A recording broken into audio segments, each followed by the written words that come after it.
seHappy Foundation tine nyaya yatakasangana nayo yanga yakanyorwa mupepanhau rekwaedza remumwe murume anogara kuChitungwiza. Akasangana nedambudziko rekuti ane mudzimai wake waaigara naye. Saka anoti paakadzoka kubasa akaona mudzimai uyu aine chikomba. Anenge akatowana zvikomba zviviri pa 24 hours sekunyorwa kwazvo zvakaitwa mupepa sekutaurwa kwake futi iye.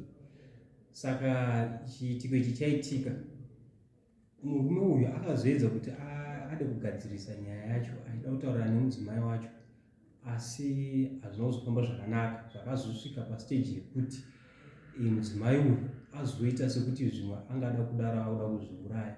Zvakazoita kuti murume uyu asiye mudzimai uyu aende nehama dzake. Saka mukuenda nehama dzake, mudzimai uyu akabva atora zvinhu zvese zvemumba, hapana kana chimwe chete chaakasiya.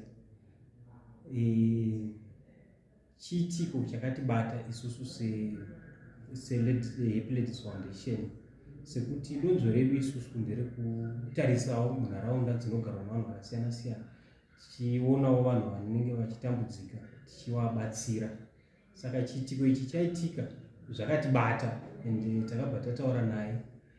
This guy akataurawo kuti zvinhu zvese zvakaenda nemudzimai. Saka takaona zvakakodzera kuti timubatsirewo nepashoma pataikwanisa kuti tiwane, kuti upenyu hwakewo, kuti iyewo semunhu awanewo pekutangira. Saka takabatana nevamwewo vatinobata navo, tikamhanya tikanhongawo zvinhu, midziyo yemumba yekuti akwanise kuwana pekutangira. Saka kumba kwake kwakaendwa. Zvishuwa murume uyu mumba macho makanga makada kutofanana negiraundi riya senhandare yebhora, manga musina chinhu zvachose. Saka takakwanisa kunomupawo midziyo yemumba, sekuona vatata zviitawo zvekufuga, tingati magumbezewo takamawana tikakwanisa kunomupawo. Hatina hedu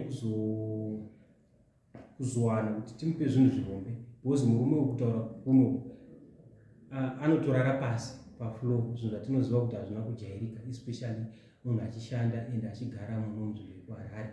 Taitotarisira kuti dai taikwanisa kutomupawo kana mubhedha chaiwo wekuti awane pekurara, kana zvimwe zvinhu zvekuti awanewo pekutangira. Saka takamupawo zvataikkwanisawo izvozvo seHappy Foundation.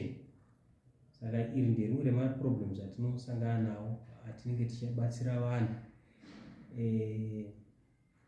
nherera munzvimbo dzakasiyana siyana. Tikangoudzwa kuti apa paita nherera yakati, paita munhu anotambudzika nezvakati, tinotumidzira mumwe wemamembers edu emugurupu redu, kana kuti vamwe vanoenda vari chikwata vonoona kuti dambudziko sekutaura kwazviri kuitwa, munhu uyu akadaro achida rubatsiro rwakaita sei. Munhu uya wodzoka, vanhu vaya neyatingati feedback, then tobva taita run around toona kuti munhu yatinganomubatsira nechii.